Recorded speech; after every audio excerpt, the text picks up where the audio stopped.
Hey y'all, welcome back to New Slang. I'm your host, Thomas Mooney, and this week I'm sharing 2 episodes that were recorded down in Marathon, Texas. This one right here is part 1 featuring Courtney Patton, Walt Wilkins, and Drew Kennedy. So this past weekend I was down in Marathon, Texas for the Marathon Songwriters Festival.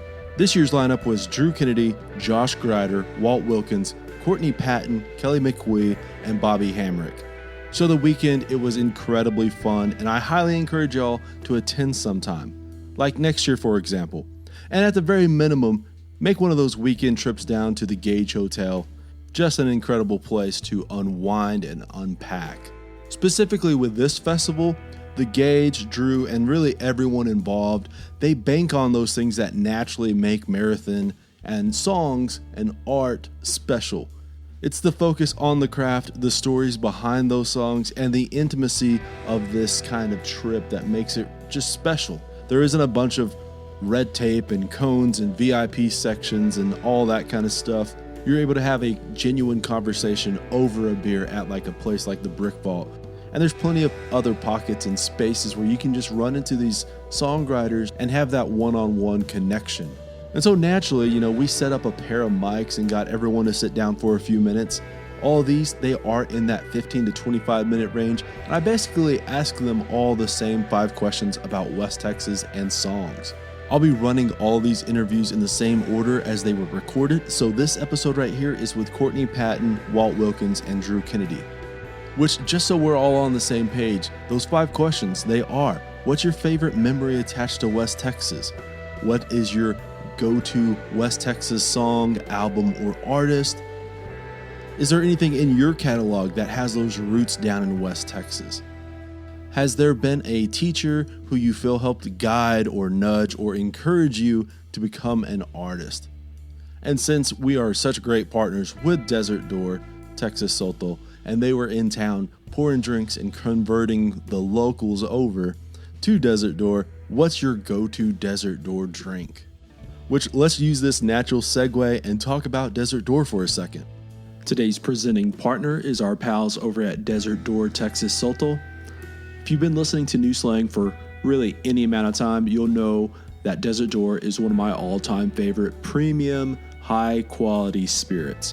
If you haven't or aren't sure what exactly a Soto is, I'm going to let you in on a little secret that's going to up the game on your liquor cabinet. For starters, the best reference point that I can point you to is to think about a tequila or a mezcal. Do you feel that Western desert, that Texas ruggedness? Okay, Soto is like that, but a little bit more refined, smooth, and fragrant.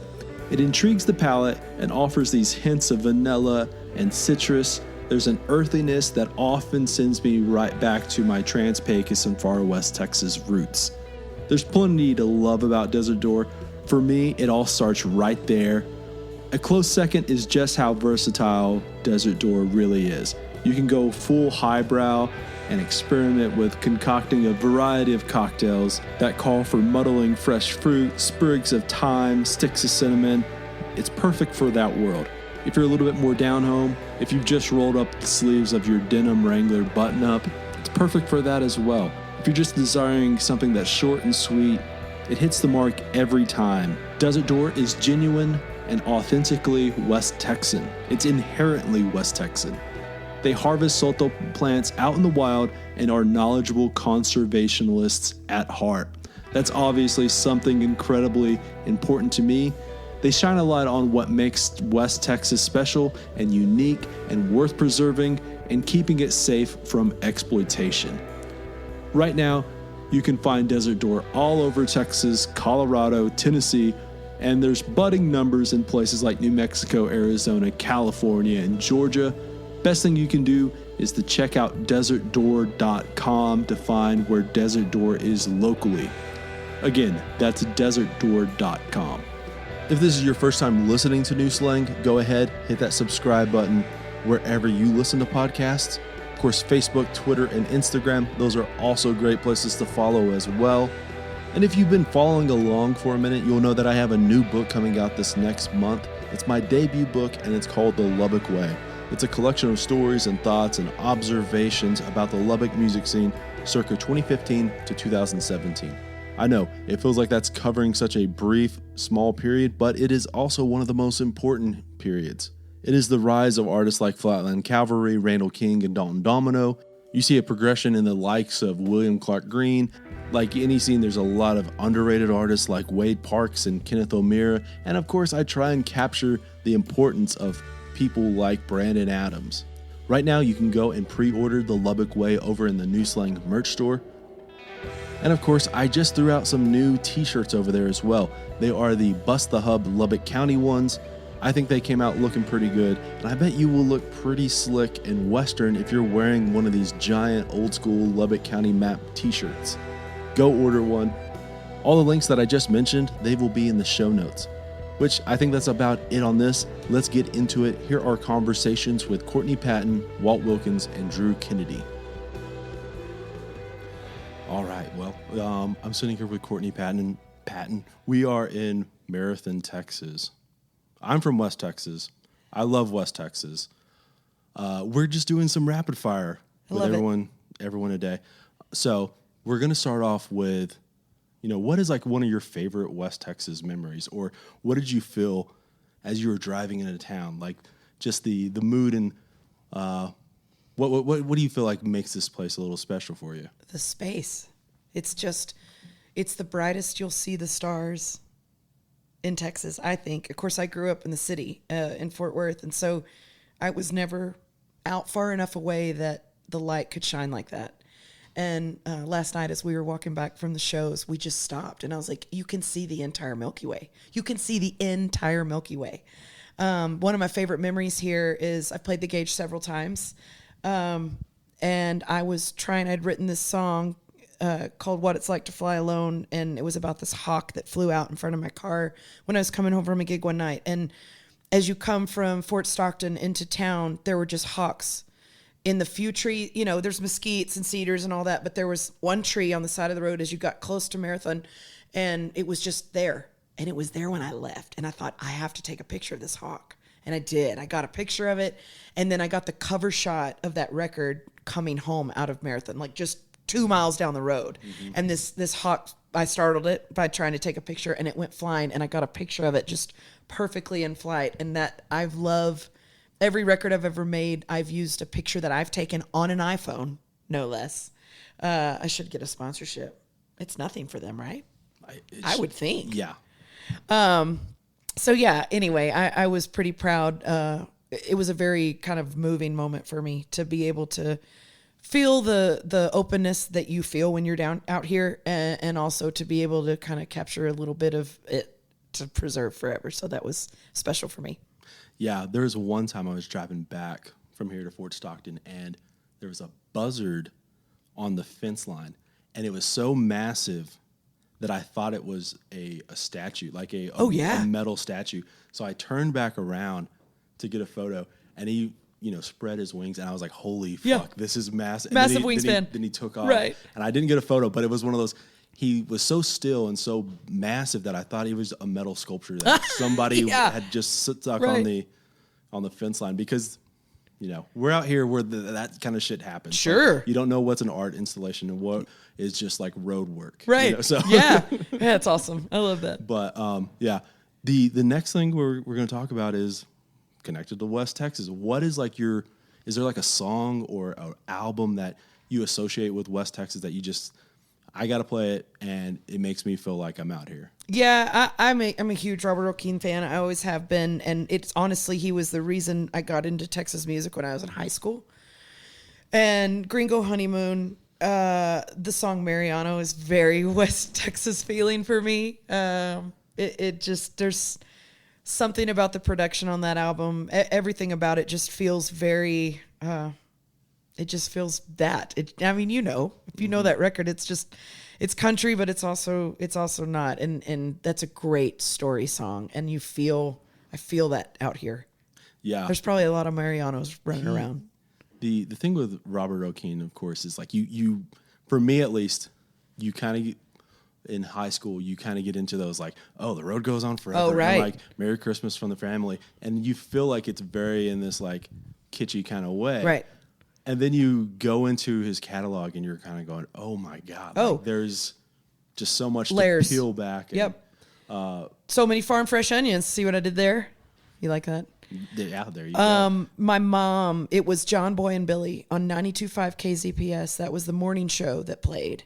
And my mother bought the album solely for Merry Christmas from the Family because that was the song that was played on that morning show. And so I was a kid and it was annoying. I was just like, it was my mom's music, you know? But then we listened to the whole record and that's when I was like, this guy's awesome. So I kind of fell in love, like begrudgingly through Merry Christmas from the Family, which of course was funny and a brilliant song.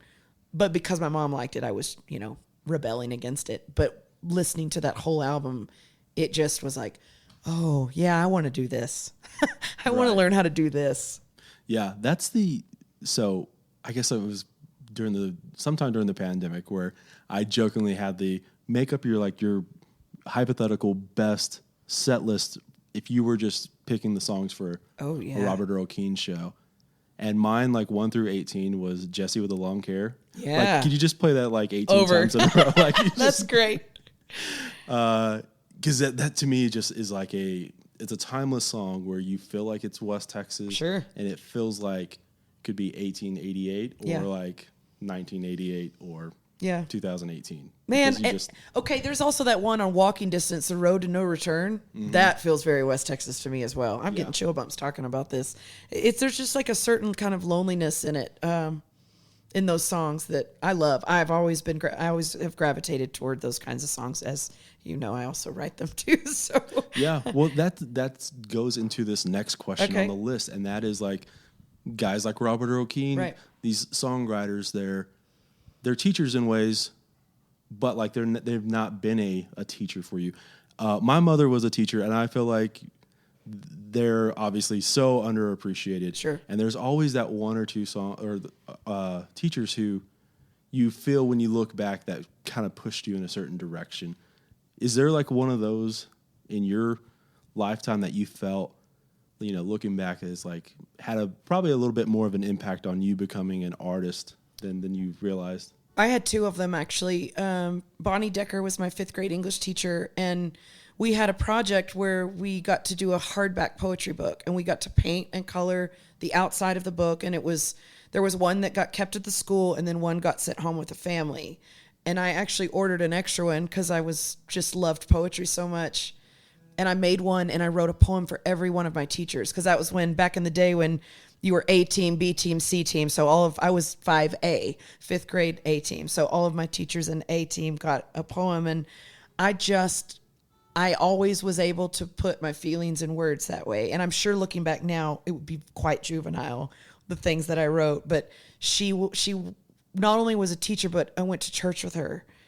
And so there was just a nurturing that she had and encouraged me to do the things that she saw that I would be good at as I matured. I think she saw that in me. And then in middle school, Sharon Sullivan was my honors English teacher. She did the same thing. She was like my school mom, you know, but there were things that I didn't ever understand, but there were things that I was really good at. And I think poetry was always a really strong calling for me. And so I always loved music as well. And so when I got old enough to know that there was something I could do with my hands while I said my words, that was really fun. So I learned to play, and she still will try to come out to my shows when I'm close. And that means a lot to me. So.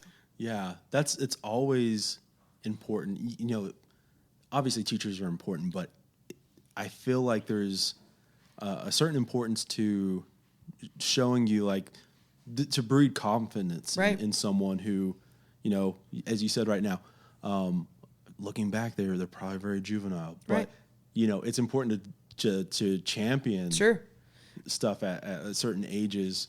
Ryan Bingham had one I live in Stephenville, and Ryan and I played together in college, and Ryan had a teacher at Stephenville High School, Jennifer Muncie, and he talks about it openly, that she was a big part, and he's treated her well. Like, they actually got to go see him in show, and he came out and visited with them afterwards, but she helped shape him a lot, you know, and I think he had a harder childhood. I had a very fortunate childhood, but she was a safe place for him and encouraged his art. And look at him now. You know, it's really great. Teachers, they really do make a huge difference, and we should shout it from the mountaintops. Yeah, no, that's what one of the reasons why I even brought this question up was because obviously school is starting up now. Yeah. And you're seeing a lot of the Amazon wish lists. Sure. Kind of stuff, and that's like so important. And I'm like, you know, we need to like fill up all those wish lists. And Absolutely. That's been amazing.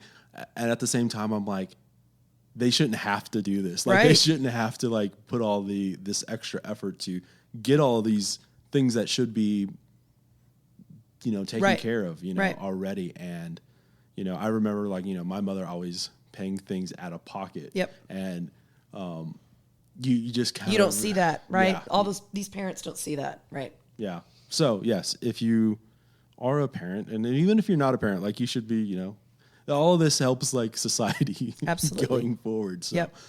That's how I feel about it. We're going to go back to West Texas Okay. here in a second about this. Is there something in your catalog that you feel was written here while you're in West Texas, or that you just kind of feel like, you know, I captured a slice of a time here? I have a song, and it's not quite West, but it was definitely meant to feel more desolate. Round Mountain. I wrote it with Larry Hooper. It's meant to feel very kind of more older times, you know, like set back turn of the century when things were a little more desolate. You had to travel further to get things. There was probably a lot of poverty, and it was a mother who, you know, back then there was no birth control. There were a lot of children being had. And I think at one point you probably had kids because they worked on your farm and helped with family chores and things. I know that in my family that was the case. You know, there were so many kids. Not my nuclear family, but my grandparents and things like that. So I like to feel that is set more in a setting like this, a little bit isolated from things, kind of lonely and haunting. And then there's another one. Hooper's kind of my guy, I guess, for this.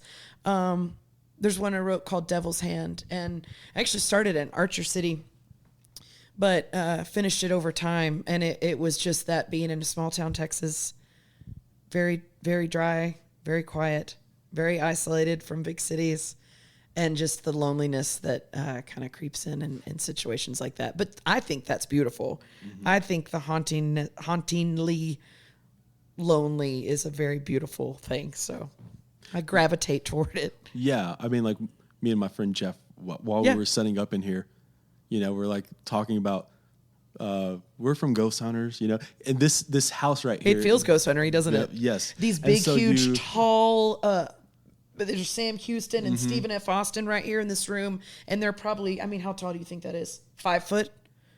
This feels like a cigar room to me. Like, I love the black ceilings, and it just feels like, you know, bros could be sipping on bourbon and smoking cigars in here and telling old tall tales. Yeah, they very much could. Yeah. And, you know, you mentioned starting that song in Archer City. I wanted to bring this up as a point, and that is West Texas does feel old, and maybe this is like part of the thing of where you're relating these songs to another time.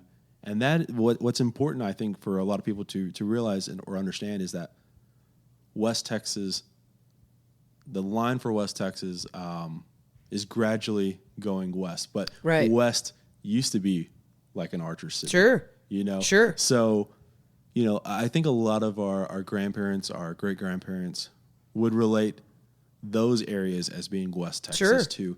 And, you know, that's I don't know. I think that's an important aspect of the West. I agree. So. I agree very much. And honestly, for me to have grown up in Texas, I didn't come down here until I started playing music. And I was like, oh, this is a part of Texas I didn't even know existed in the most beautiful way. And it is an escape. I mean, it's almost a 7-hour drive from my house in Stephenville. And it's the whole drive. I hardly passed cars. For the whole drive, I hardly passed cars. And I thought, this is awesome. Yeah. To just get out here kind of away from everything. Well, when you are coming from Fort Stockton, there's that moment where like the valley breaks. Oh, basically. Yeah. I know exactly where it is. You just kind of go like, oh, could I just like drive can I get like on a car treadmill and Just stay right here. Be like the drive forever. I wrote it down. I even stopped, pulled over and wrote this down because I looked out over right there where that opens up and you see all those little cedar trees. They almost look like you could almost picture them being buffalo. And I just kind of had this very Old West feeling like I need to write a song about the way this looks. Like the trees look like buffalo that used to roam this land, like this, that's the line. And I want to do it. It really was. It was I almost like traveled back in that instant, in a place that I'd never been, but I felt like I'd been there before, if that makes sense. No, absolutely. Yeah. Speaking of this bourbon cigar room right here. Oh, man. New Slang, proud partners with Desert Door. Yeah. Desert Door here is in Marathon. We got to end it on what's been kind of like your go-to as far as the Desert Door? Oak aged in the little Sotol cup last night, the copitas. Last night I was saying was little Courtney cups because some of my friends call me Copa, so I was having fun with that. But yeah, that was delicious, and it's I think 100 proof. So I was 100% alcohol. I was very, very careful to sip it all night, and really, really great flavor. And I've got this. We both have these cool bandanas on today. So yeah, and their bottles, their packaging is gorgeous. That blue bottle with the little leather cuff around the top. I want one just to put flowers in at my house. I'll have to see who I can hug to make that happen. I think it can happen. Okay, cool. Yeah. Courtney, it's been great. Yeah, thanks, Thomas. I appreciate it. You're still to this day the most favorite interview for an album that I've ever had in my life, and I hope you'll do that for my next one too. Well, I really appreciate it. Thank you so much. We appreciate you. See you later. This episode of New Slang is brought to you by the Blue Light Live here in Lubbock, Texas. Blue Light has long been the heart and soul of the Lubbock singer-songwriter scene and has been a home away from home for some of Texas, Americana, country, and rock and roll's finest over the years. Talk with 99.9% of the songwriters who have come out of Lubbock and the Panhandle at large over the past 20 years, and they'll point to just how integral and necessary the Blue Light is. With live music and touring slowly but surely coming back, spots like the Blue Light are getting back to their usual ways as well. That means music every night of the week. Do you want to see that schedule? Well, I've got a few options for you. 1, go to their socials and give them a follow. That is at Blue Light Live on Twitter, at The Blue Light Live on Instagram, and of course by just searching The Blue Light Live on Facebook.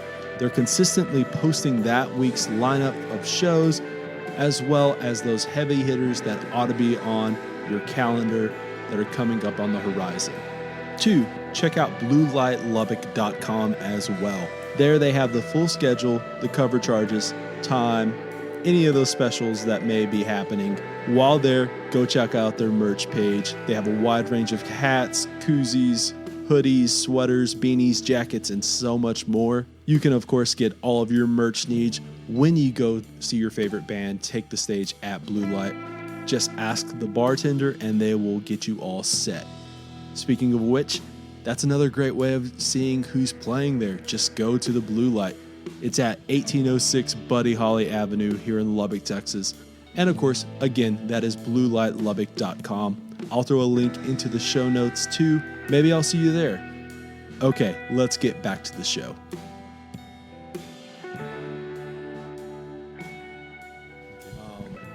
Okay, guys, now I'm sitting down with Walt Wilkins. Same situation as we just did with Courtney. Same 5 questions. Hopefully kind of a different kind of conversation, though. So as you guys know, we're in Marathon, the Songwriter Festival down here. And, I'm starting all these off with, about West Texas. And Walt, do you have a favorite West Texas memory or what do you kind of feel when you're driving into this place? My dad is from north of here. He's from Mitchell County, Colorado City. Mm-hmm. And so, I spent time visiting that family. But we came out here. I came out here the first time I was 15 or 16 when my grandmother married her third husband, who had a big ranch south of Marfa near Casa Piedra. And so, it blew my mind. I remember his ranch was cool, had a little airstrip. and it was the scale of everything, the expanse. I just loved it instantly, and remember taking him. Earl Hammond was his name. Mr. Earl drove us. My dad and mom and I guess probably maybe my grandmother too. Anyway, we drove south from here, and did River Road and Presidio and saw all that. Went to see Shafter, the ghost town, and walked around there. It was just this great day of driving and seeing it when I was 15 or 16. And so anyway, and then I visited his ranch a couple more times, and really, it just really drew me out. I mean, I really love this area. I feel very at home here. Yeah, that River Road. It doesn't matter how many times you take it. Right. You still find something like it's the first time. Yeah, it's amazing. In fact, I took my wife in February. It was her first time to see it. Yeah. And like that ghost town Shafter right there. It's like, it's from another world. It's from another time where you kind of feel like you've stumbled across something that, how long has this been here? Since the beginning of time. Yeah, that kind of thing. It is. It's really, there's so many ghosts out here, I think the good kind, it's, I like space more than not. Like I don't ever want to be in a jungle, but I like it out here. Yeah, there's, I've tried to explain to people growing up out here, going anywhere East Texas, yes, trees are beautiful. But like, there's something very, very, like it feels like they're just coming in on you. And I kind of get a little bit of that claustrophobic feeling where out here, it feels like I can breathe and just like relax for a second. Which leads to like the second question here. And that is like, West Texas has a certain kind of lore, a very, built mythos, and songwriters forever have been writing about West Texas. What is is there a song in particular or a record in particular that you feel that you just instantly feel like that is like a side of West Texas that you love to throw on to, kind of teleport back into this kind of space? There's so many great ones, cowboy songs and all that. The song "Because the Wind" by Joe Ely. I really love that song. Yeah. And then, like you were saying before, Thomas, I think it was Guy Clark songs that came from his childhood in Monahans. Those are meaningful for all of us. Yeah. You and people like us, we sure hang a lot of meaning on those. Yeah, Joe, "Because the Wind," man, that's such a great song. Joe, I just not for a new slang plug here. A couple episodes back, Joe Ely's on, so go listen to that one after you're finished with this. But yeah, Joe capturing that Lubbock kind of just desolation, and there's this. What I love so much about guys like Joe specifically, or like a lot of the Lubbock guys, is a lot of times people are uncomfortable with that space in a song, and like those guys, it feels like they knew naturally that like emptiness is a sound too. And like it feels like there's, again, like if I go back to the breathing thing, it feels like you can just breathe in a lot of those songs. Yeah. Is there anything in your catalog that you feel like either that you wrote out here? I definitely have a song that was inspired by right before I moved to Nashville. I went to the Devil's River, and for the first time, and as soon as I got to Nashville, I mean, day 2, I was already homesick. And I wrote a song that one morning called "A Little Farther West," which was me thinking about the Devil's River, how much, like you're talking about East Texas, Nashville's all the woods, the South, and it just doesn't do anything for me. And never felt at home there. So I was already about homesickness, and I wrote that song. It's called "A Little Farther West" from the Devil's River. Yeah. The West Texas thing is just the homesickness aspect of any place. I very much feel in tune with that, where you kind of always miss it when you're away from it. Yeah, if you're used to sky, it's hard to live without sky. I have another song called "Ruby's Two Sad Daughters," which was from the Panhandle. It's based on a place, a real place in Groom, Texas, about 35 miles east of Amarillo. So there's two West Texas songs. You know this is like super naive on my part, but it's kind of funny looking back. Is obviously growing up in Fort Stockton, living in Lubbock now, but growing up in Fort Stockton, looking at any of the maps of the Panhandle, I just thought like there was no towns up there other than Amarillo, Lubbock, and like a couple of little towns, but there was nothing up there.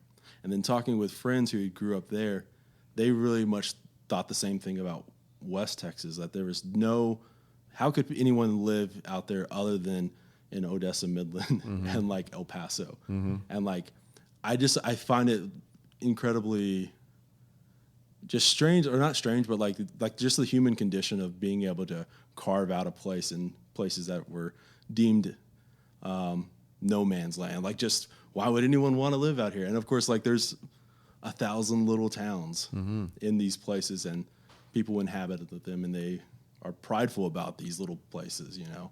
Yeah. Sounds like no trees. Yeah. And that's another thing too about, of course, all the Panhandle stuff is the names are just so simple. Like Happy. Yeah, Happy Texas. And it's always like, Level Land, Plainview, Level Land, Dickens, just these incredibly plain spoken names. Yeah, and this area I think is filled with the like I said, the mythos. It's heavy here. It's deep. I mean, all the images we grew up with: cowboys, the natives, the pioneers, outlaws, trail drives. That all. It doesn't feel very far when you walk down any street. It feels all pretty immediate. All those stuff, I think.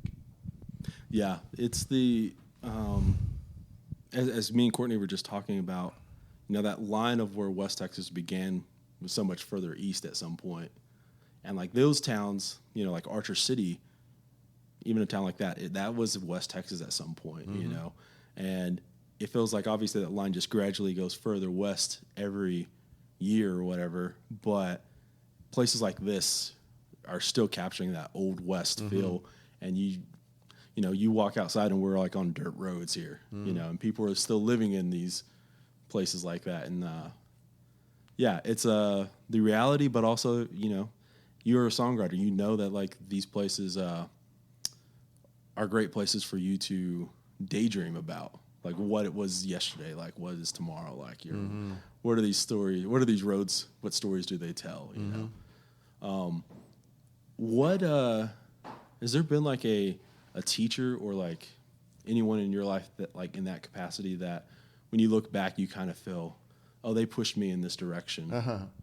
I wish I did have a teacher I could point to and say, this teacher at school changed my life. I don't, but I'd say that my dad's record collection was kind of a good teacher.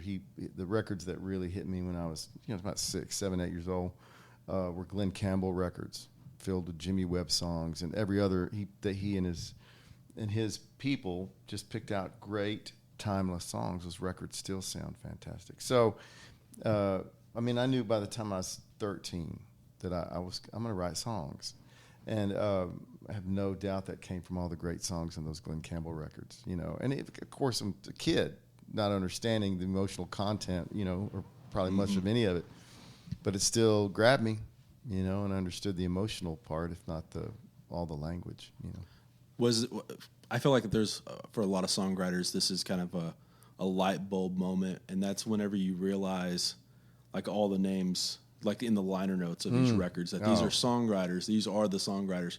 How important was that? All of us that do this, all of us, we're obsessive. Liner notes. Back when it was really fun, vinyl.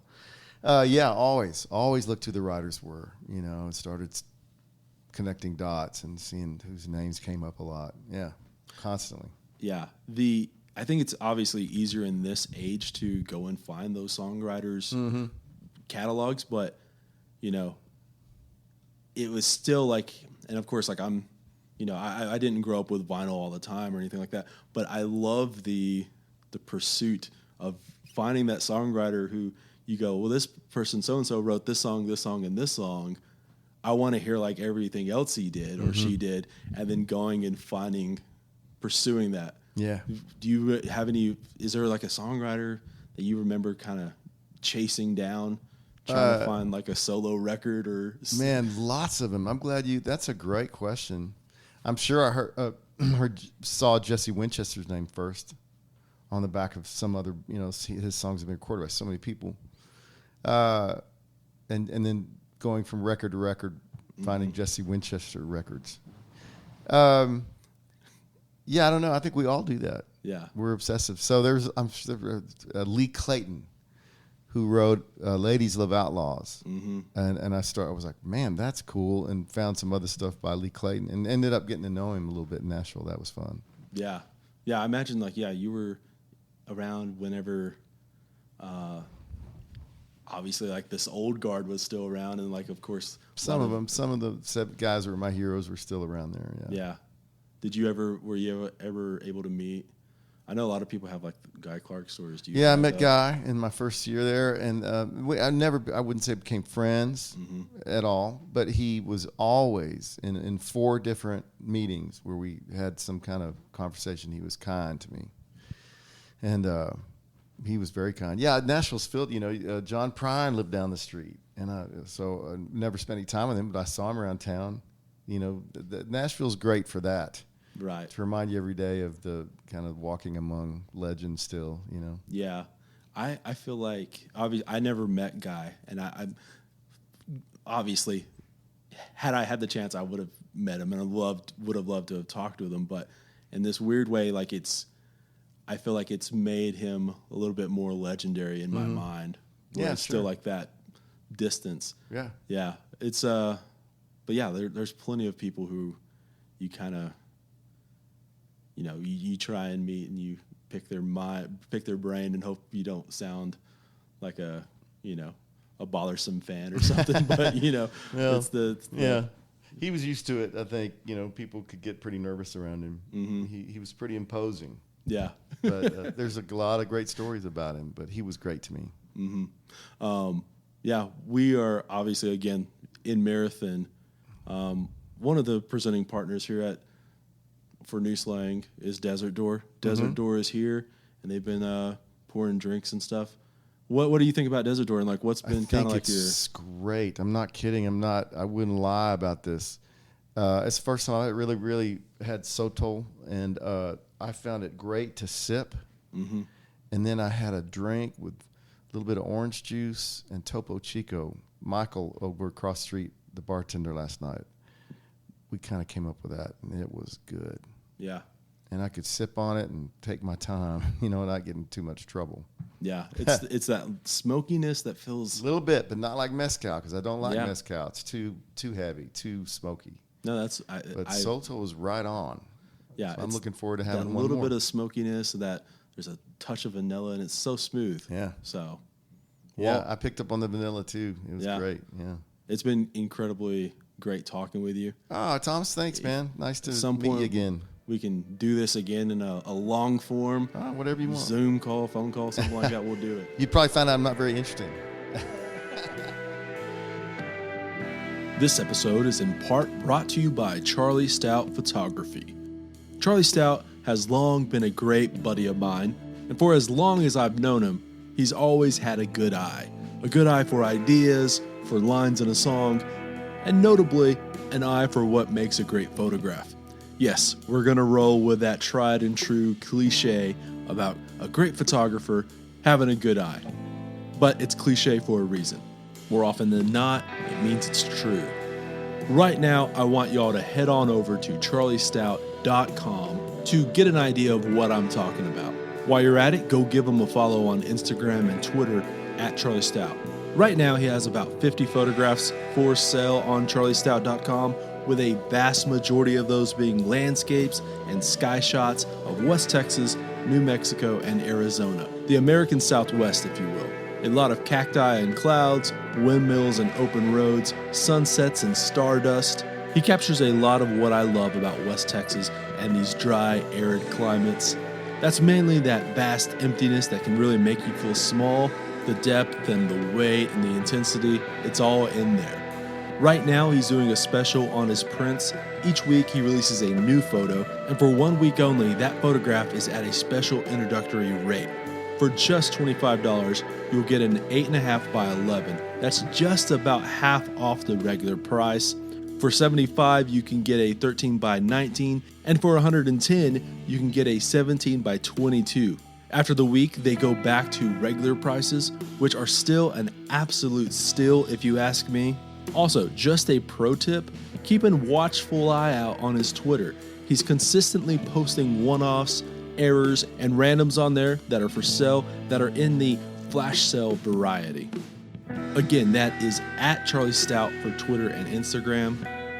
Head on over to charliestout.com, grab a signed print, buy a record, get yourself some nature sounds and some nature shots. All right, let's get back to the episode.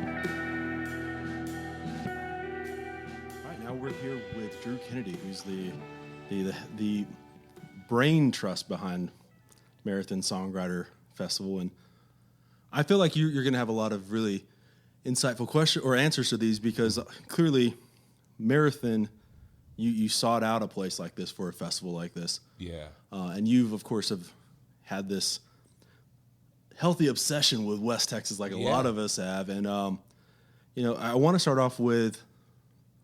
Do you have like a specific favorite memory about a place like this in West Texas, or what do you kind of feel like as you're driving out here and it opens up into nothing? First of all, I am glad you're here, my friend. Thank you for joining us. Well, thank you.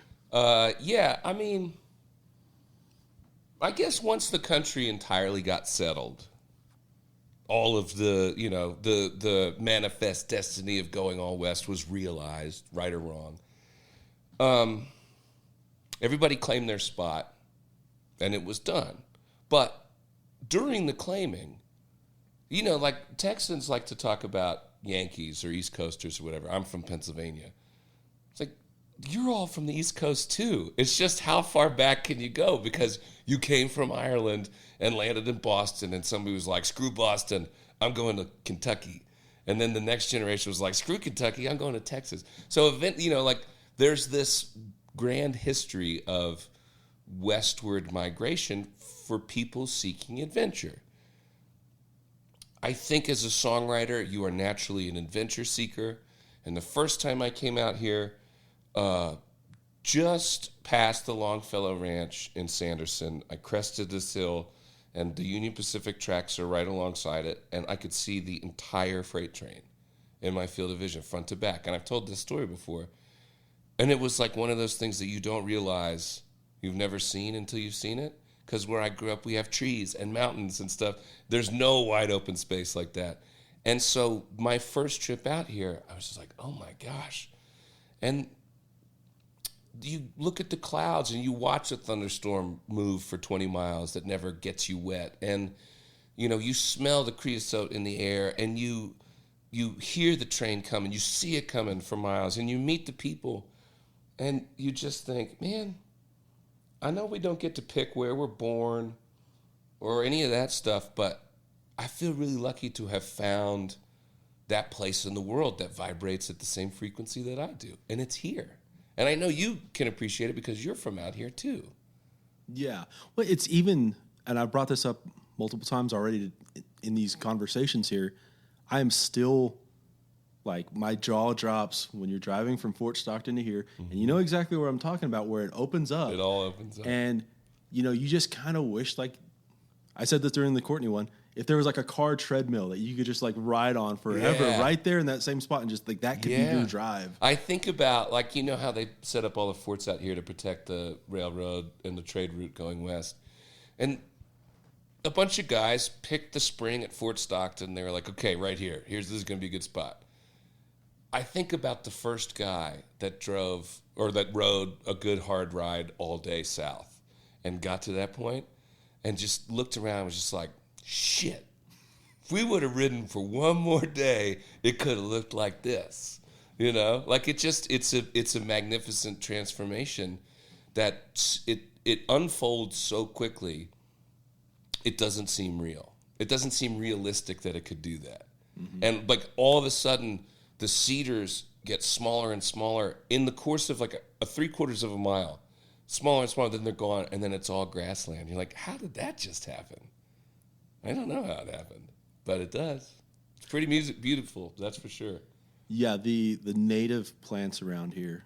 Me and Jeff were just talking about as we were driving around how, that right there, there's been a handful of things that we've both have tried to get in our yards in Lubbock, and they just don't work. Won't grow. Yeah. And it's like, it's damn hard to even get anything. Like I've spent 10 years trying to grow Ocotillo in New Braunfels, and they all die.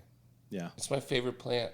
When we shot the open road video out here, the lead character, this awesome girl named Erin Stevie, we were driving through the park, and she was like, those things look like plants underwater, except we're not underwater. It's like, that's the best description of an Ocotillo I've ever heard. You're right. It does look like underwater plants. But they don't grow in New Braunfels. Same thing. I get it. Yeah. Yeah. That leads naturally to this other question right here and I know you probably there's going to be like 10, 15, 20 things that pop up for you. But is there like anything specific? Like, what's the first song that you think of when it comes to West Texas that's in your catalog that either you wrote out here, or you started writing out here, or was just inspired, or you're trying to capture a slice of this world? The first song I wrote out here 10 years ago, probably. I've never recorded because it's not right yet, but it's this song called Midnight in a Motel Room. And I wrote it at the hotel. I mean, I've probably written 35 or 40 songs out here. I brought Patrick Droney out here, and we holed up in a little greenhouse over there, and we wrote 5 songs. I brought my buddy Davis Nash out here to write songs. We were just here 2 weeks ago making a record in a house. And the whole concept behind that record is me mining all of the songs I've written either out here or directly after being out here. And so the earliest one was Midnight in a Motel Room, and I've not gotten it right, but it's not dead yet. But, I mean, there's just... There's not a lot of places where, like, you go play your show, and let's face it, you don't book the Gage Hotel because it's going to be a life-changing show for you. You book the Gage Hotel because you put in 2 hours worth of work and you get this. You know, you get to, and if you want to stay for 3 days, cool, we'll put you up for 3 days. And you get to mine your creative, inspirations as you're just wandering around. And, I mean, per capita, like per square footage, I've probably come up with more songs in this town than any other location, including Nashville, just walking around. The first time I ever came out here, I could have been drunk, but I went for a walk after my show, and it was a moonless night, and there were no clouds, and I swear to God, I could see my shadow on the ground from starlight. I don't think that might even be possible, but if it is, it's possible out here, right? Yeah.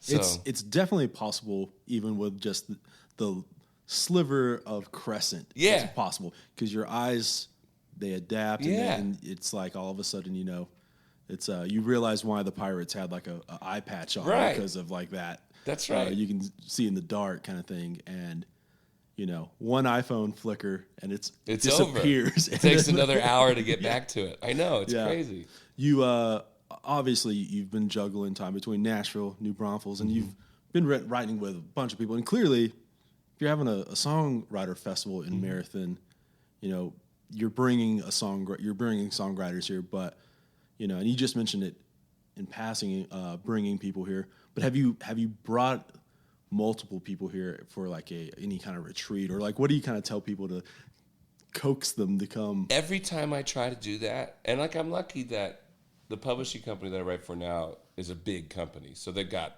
a budget. Every time I start talking about it, because my wife pointed out to me that, like, you think because you love it, everyone else should love it too? I'm like, yeah, that's true. It's like, it's not true. Like, you let everyone else love their own things. I go, okay, that's probably true. I start talking about it, especially in Nashville, and I was like, that sounds amazing. That's what it's like in out here? Yeah. So let's do a writer's retreat. I know a guy. We can get it all set up. That's awesome. And then they start looking up how far away it is from anything. And they're like, 5-hour drive from the airport? I'm like, yeah, on a good day. 5 hours, maybe 6.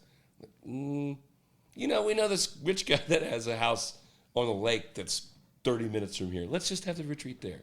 So it's been a bit of a challenge to try and get people out here, coupled by the fact that maybe I have this blind spot where I think, like, if I am inspired, surely you must be inspired.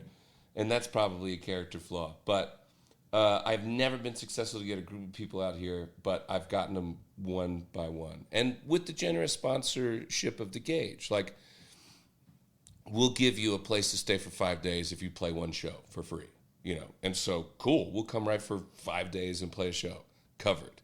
That's the barter system is how songwriting, you know, works. We all get along doing shit like that. So, yeah. Yeah, it's that the drive, the 6 hour that you realize, oh, how far. Oh my God. And it's like that's part of the magic. Yeah, like, right. You like that's the toll that you have to pay. And if you're willing to pay it, you will be rewarded by a sunset or by a ranch water or by the sound of a train in the distance, like whatever that reward is. If you pay the toll, you'll be rewarded. Like, we're sitting right here in the Captain Shepherd's house.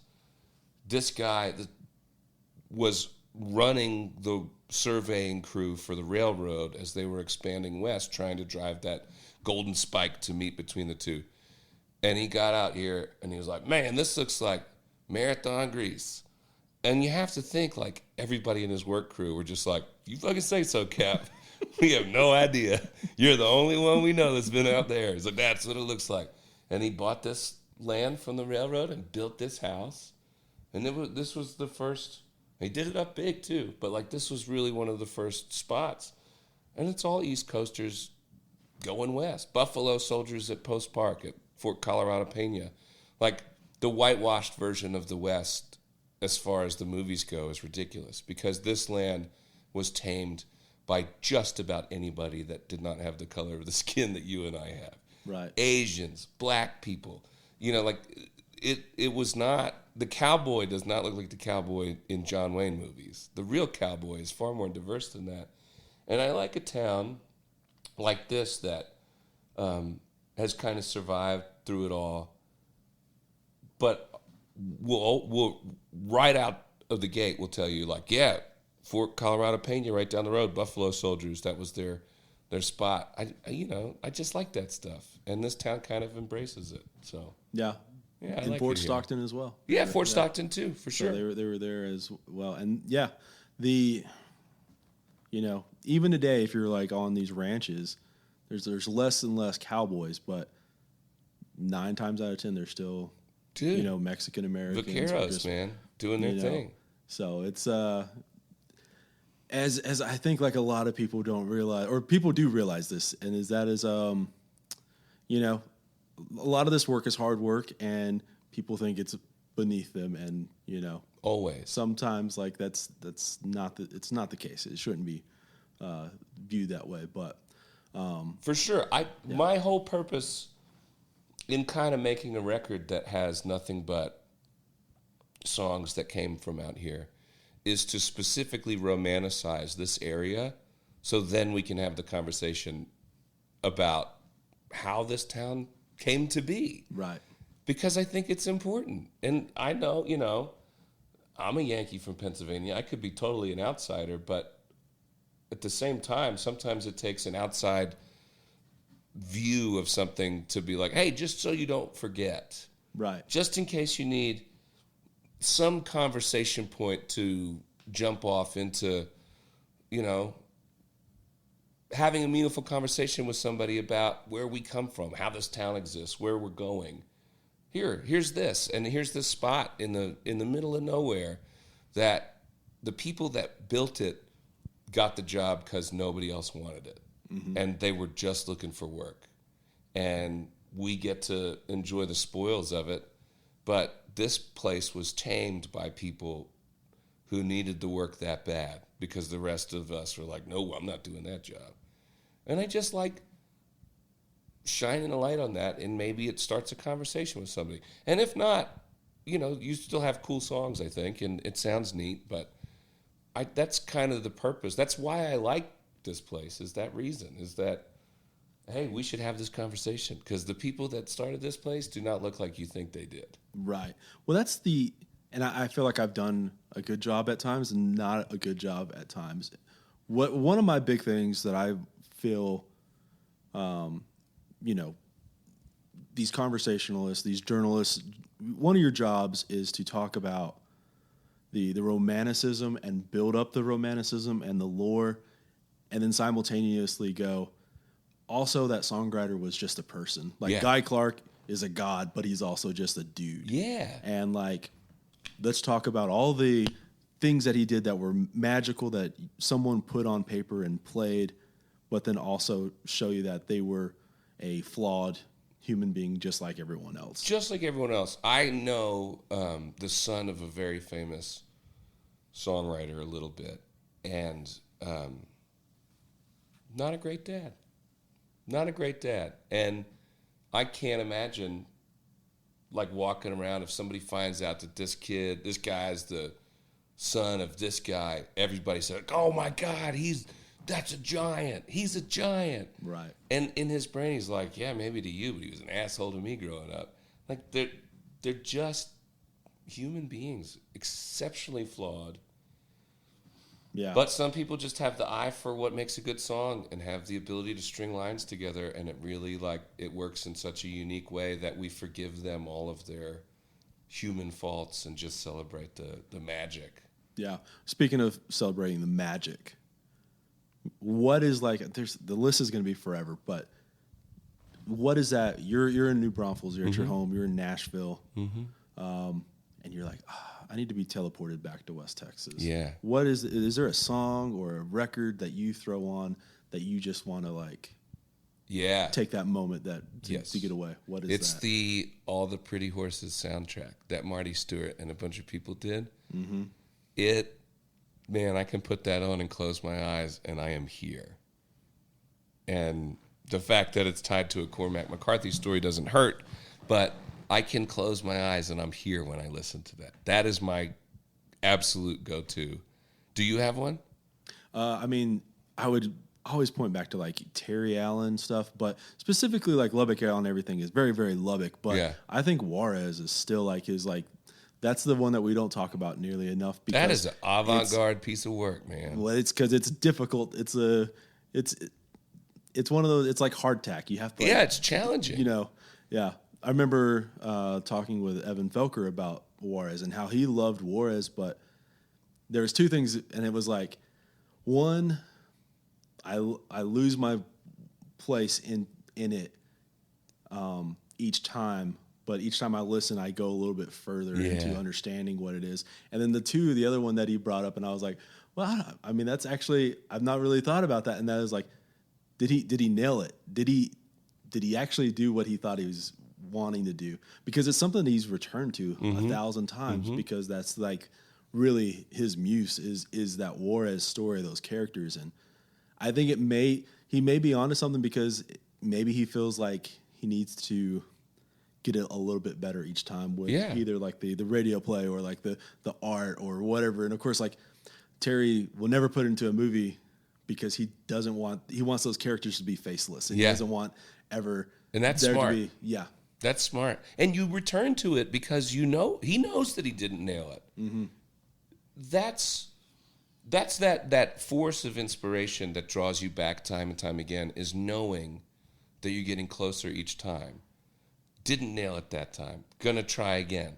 Like, I don't know if songwriters really talk about this that much, but I really think that Songwriters write the same song 8 or 10 times over the course of their lives.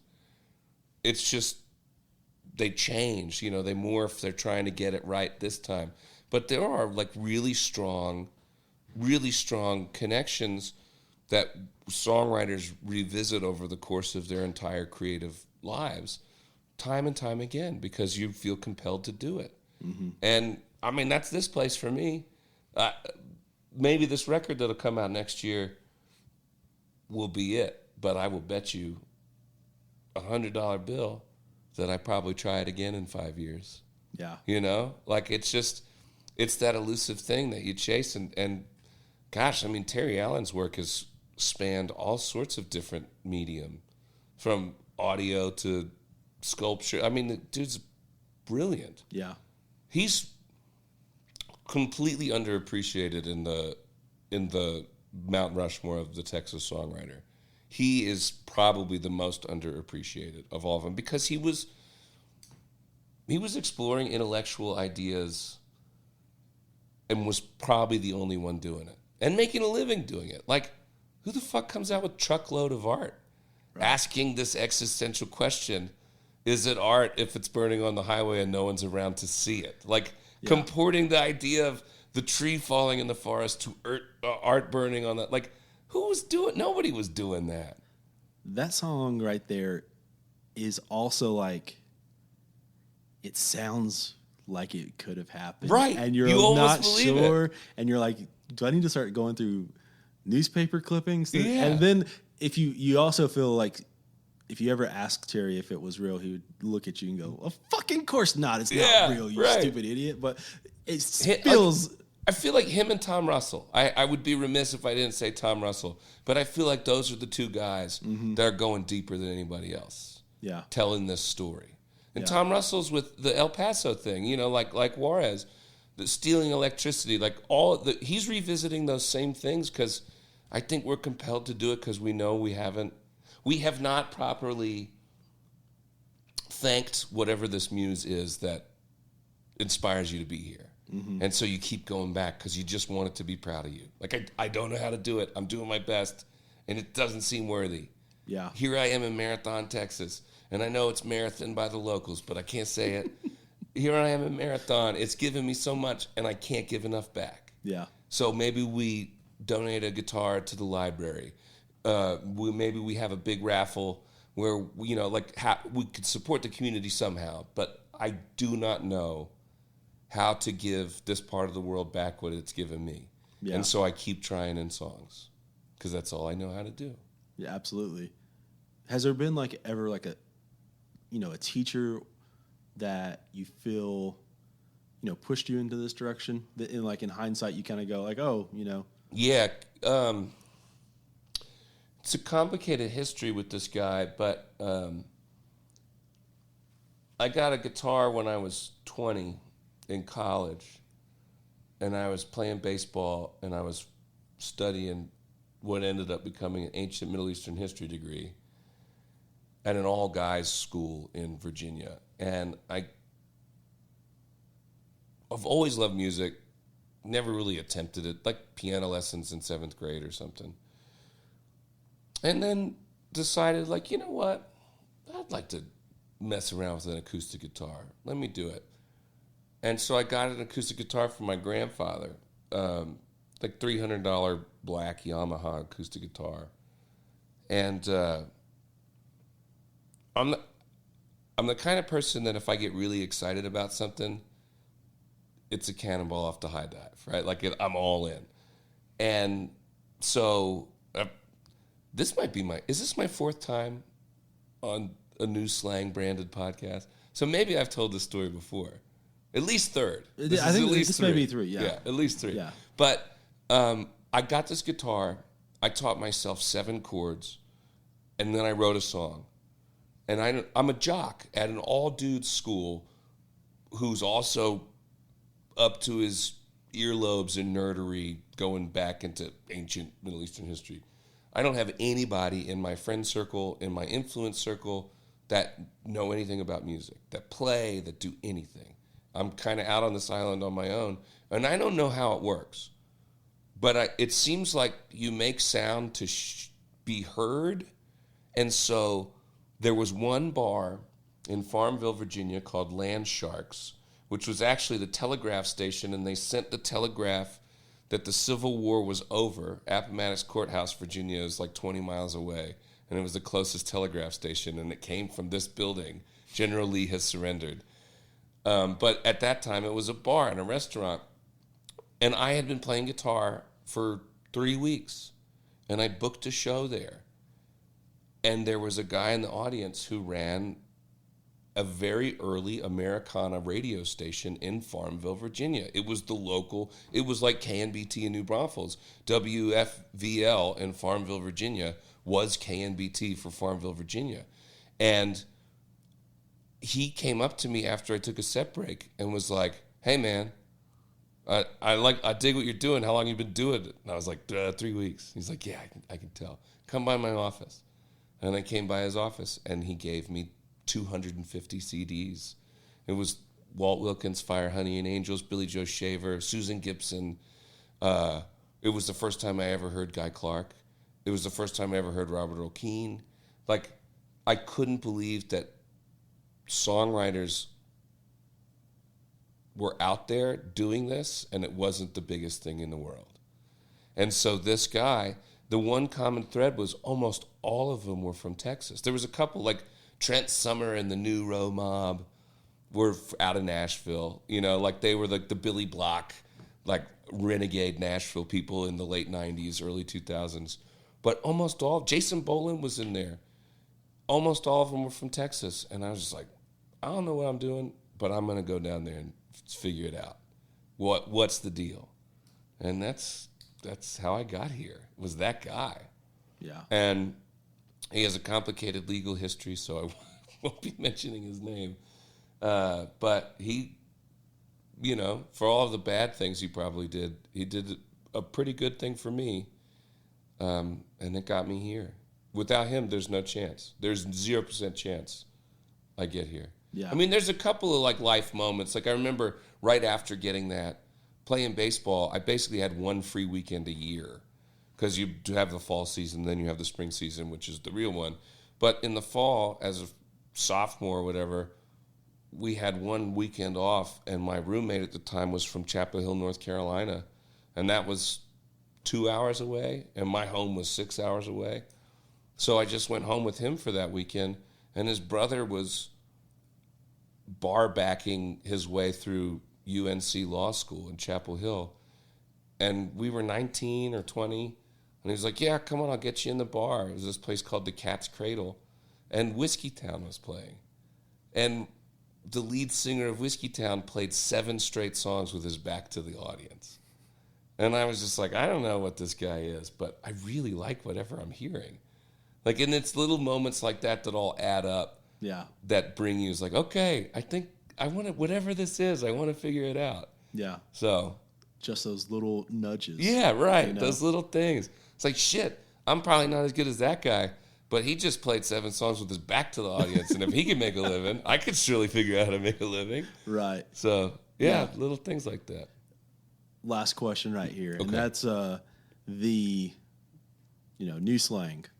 We're presented by Desert Door. Yeah. Desert Door is here. Come on. We love Desert Door. What is like what's your kind of your go-to cocktail when it comes to the door? I mean, door influenced ranch water is my go-to. You know, there's like, you got 2 choices, well, more than 2, but you got, if you want to go Blanco, tequila, whatever. You want to go Sotol, it's got a little more of the smoky flavor. When you mix it with Topo Chico and lime, that Sotol, like the vanilla flavors that pop out of it, like a Desert Door ranch water is like dessert. Mm-hmm. Regular trash Blanco tequila ranch water, that's like getting work done. But if you want to treat yourself, you go get a little bit of that, oak-aged, smoky Desert Door, and you throw it in there. Woo. Yeah. That's a good one. So that's my go-to. How about you? Okay, so like I'm not like a bartender. I'm not Dustin Six who can just get something made in like 2 seconds. But I'll make one of the palomas. Yeah. With some grapefruit. And I always nurse it with a little bit of topo to add some of that bubbly. You got to have the carbonation. And then it's super simple, super basic, but just some of that Mexican Coca-Cola with some Door. Throw a couple limes in. Okay. There you That's go. my next drink. I'm gonna fire that one up now. That's pretty damn. Hey man, thank you for being such a wonderful champion for dreamers. Oh, well, thank you. Yeah, that's who you are.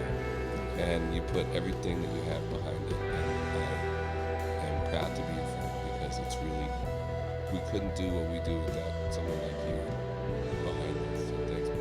Well, thank you so much. Yeah. It's been a pleasure talking. All right, y'all, that is it for this one. Again, this is the first of a two-parter. Conversations with Josh Grader, Kelley Mickwee, and Bobby Hamrick are coming out later this week. Go check out our pals over at Desert Door, The Blue Light Live, and Charlie Stout Photography. Go order my debut book, The Lubbock Way, and grab a new Bust the Hub t-shirt in the merch store. And yeah, I'll see y'all later this week for another episode.